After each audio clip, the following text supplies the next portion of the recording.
Whoa! Danny Sheehan, the lawyer for Lou Elizondo, has just said that some group analogous to MJ-12 exists and occupies a high position of power. This is amazing. Get in here. This is Jack with Cosmic Road. I talk about UFOs and the paranormal. Please hit like. Please subscribe and hit the bell to be notified of future videos. And as I'm going through the story, please comment below and let me know what you think. Okay, let's get into it. Okay, we all know about MJ-12, I assume, the secret control group established by either Truman or Eisenhower, depending on your source, that oversaw the government's interest in UFOs and our response to dealing with the visitors or the beings or the aliens, however you want to call them. MJ-12, as outlined in the documents circulated by Bill Moore and Stanton Friedman, was formed by Eisenhower and was composed of various members that we're all familiar with. James Forrestal, Vannevar Bush, all those guys. However, as we know now, Bill Moore was an agent of the government. He admitted that himself.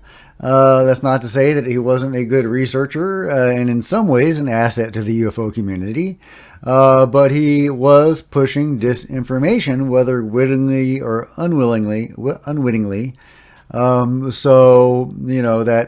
That does tarnish his legacy, unfortunately.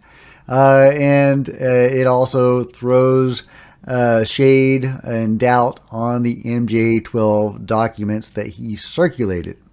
And this was, it was, if these documents were fake, they were done by the government as an official misinformation event. Most people that have studied the documents agree that they're either completely legitimate or else they're completely fabricated. But if they are fabricated by the government for reasons of disinformation. Now, this is a really interesting idea because they are, I suppose, targeting people they see as getting close to the truth and who are aware of the existence of some sort of control group.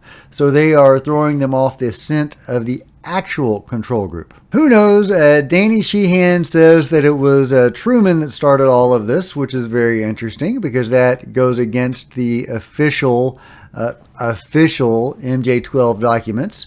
So there is a discrepancy there that is worth taking note of. There's behind the scenes that kind of pulls the strings on things that are going on. But sure. but setting that aside, the fact of the matter is that the people who are in the know, there's not any doubt whatsoever that there is some group analogous to MJ-12 or analogous to a group similar to the one that President Truman set up when Ed Lansdale, the G2 for the U.S. military intelligence in the Philippines, at the end of World War II, discovered, $1.2 trillion of gold and silver and jewels, hidden in the Philippines.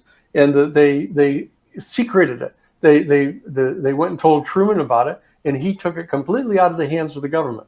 Didn't tell the Congress about it, didn't tell any of the executive branch people about it, set up a private trust fund, the Anderson Trust, which they then used secretly, covertly, to help fund certain elements around the world to try to neutralize Russia and to put extreme reactionaries into positions of power throughout the world.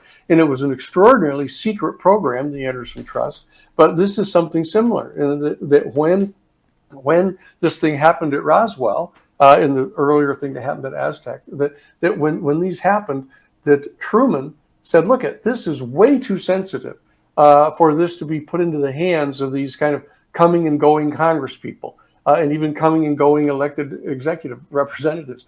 We've got to have trusted men who can be trusted with this kind of information and to do the right thing. And so he set up something very similar to the Anderson Trust. He set it up that like this thing analogous to the MJ-12 of an elite group of people who were trusted people, trusted by the establishment in the United States governing circles, and that this group has passed it on to their progeny, We don't know exactly who all the people are that are in this sort of elite group that know about this, but we know that there is such a group, and we know that it functions well beyond Admiral Wilson, and it functions well beyond the normal chain of command. You know, he was the J2. He was the J2 Joint Chief. That's right.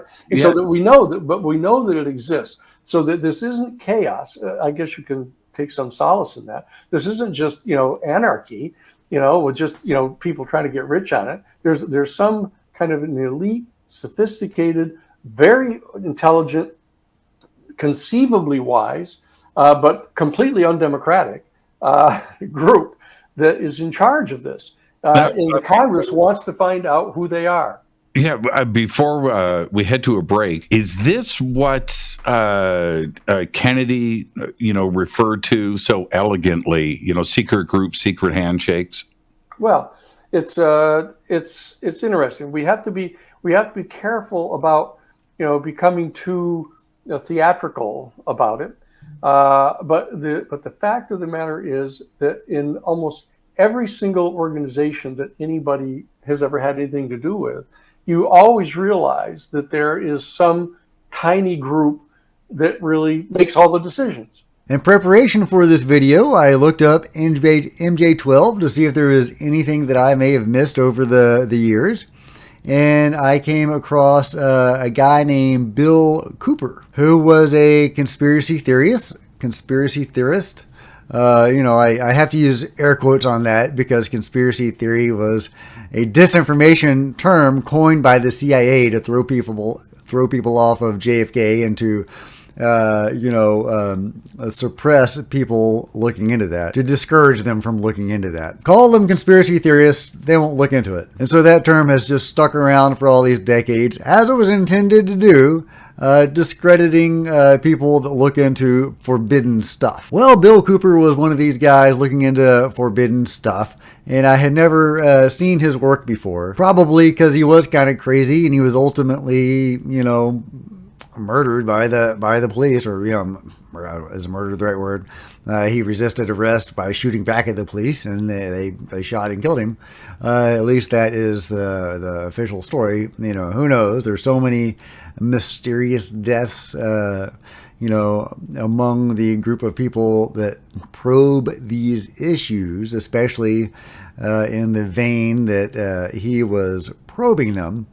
And anyway,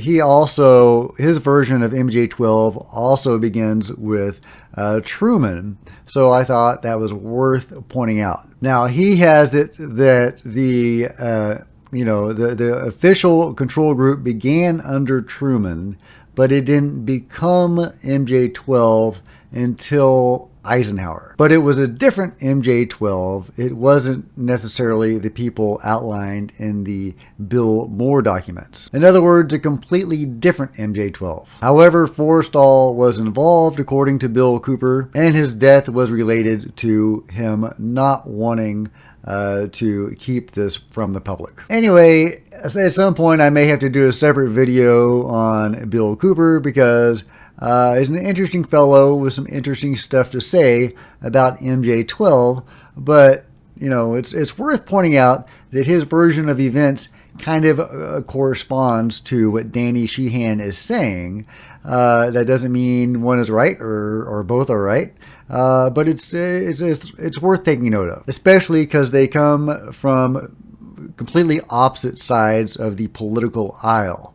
So it's good to get some congruence of events from different political parties. Neither version of events quite explains the secret space program, although Bill Cooper's version comes closer. We don't know Danny Sheehan's full beliefs or ideas on what is really going on. I would assume that it's more of the mainstream, non-secret space program set of events, but who knows? Someone in Danny Sheehan's position, just like Lou Elizondo, is not going to go out on the crazy limb and talk about the crazy stuff.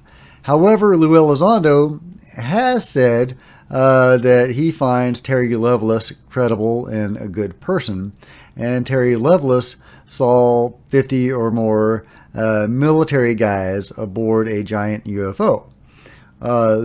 Which strongly leans in the secret space program direction, or at least a heavy involvement by the government with the beings. Is that all orchestrated by MJ-12? Who knows? All we know is that whoever is in power and controlling this for the government has enough juice to threaten Admiral Wilson, a very high-ranking individual, to threaten his career successfully, and also to shoot down Harry Reid, shoot down his requests for access into the deeper stuff. In other words, they're very, very powerful, whoever's doing this, from both the civilian perspective and the military perspective. Personally, I don't know. I think that it might go back before Truman, honestly. I think that it may go back to at least the early 1900s.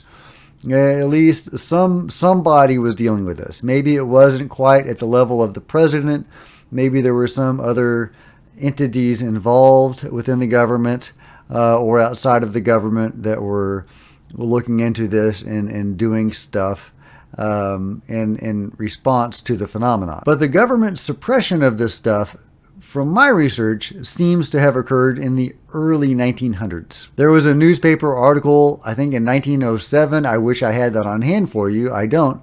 But it was a small town. There was a UFO crash. Of course, they didn't call it a UFO crash, but they reported on this exotic craft crashing in a rural area. And, this was before planes were a thing. They didn't call it an airship or a Zeppelin or anything like that.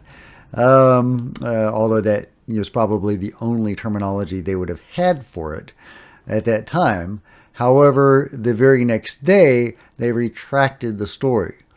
So why would they have done that if they weren't compelled to do that? I don't think that it would have excited anybody or dismayed anybody if some weird, Zeppelin or, balloon crashed in some farm. So why were they made to retract that? Why did they retract that? To me, that smacks of government suppression, or the suppression from some group. It's also worth noting that in the 19-teens, in about 1920, is when the official suppression of the giant story started. Before then, newspapers like the New York Times would cover people finding giant bones. The full skeletons of giants in America, in the United States, and in North and South America. And, they had a giant skeleton in the Smithsonian. Multiple articles about finding giants in the New York Times. And all of that came to a roaring stop in the 19-teens, 1920-ish. I say that because in my mind, giants must be part of this overall picture. I probably lost some of you with the giant thing, but I can't help it. It's fascinating, and it was mainstream back then. And we're not talking about misidentified mammoth bones or dinosaur bones. People were finding human-shaped skulls of giants. We live in a magical world, folks. That's all I can say. We've got aliens, we've got giants, we've got magical powers, we've got spiritual abilities, we've got energy healing, hands-on healing, out-of-body experiences, metaphysical entities. It is an exciting world, folks, but this has been hidden from us, suppressed from us for a long, long time. And MJ-12, or whatever it really is the control group established by Truman, or I was about to say Eisenhower. And it has continued this tradition of suppressing this information and in dealing with the phenomenon, interacting with it, however that is. Is that actually interacting with the beings aboard spaceships? That's where my research has gone, but if you see things a different way, please let me know in the comments below. And if you've enjoyed this video, please give it a big thumbs up. I would really appreciate it. Please smash the subscribe button and hit the bell so you don't miss a single video. Please join me on social media. There's Facebook and Twitter links below. And please, if you enjoy these videos, please consider supporting the channel by becoming a channel member. See the first line in the description below, and there's 2 tiers of membership to receive exclusive access in videos. Until next time, this is Jack with Cosmic Road.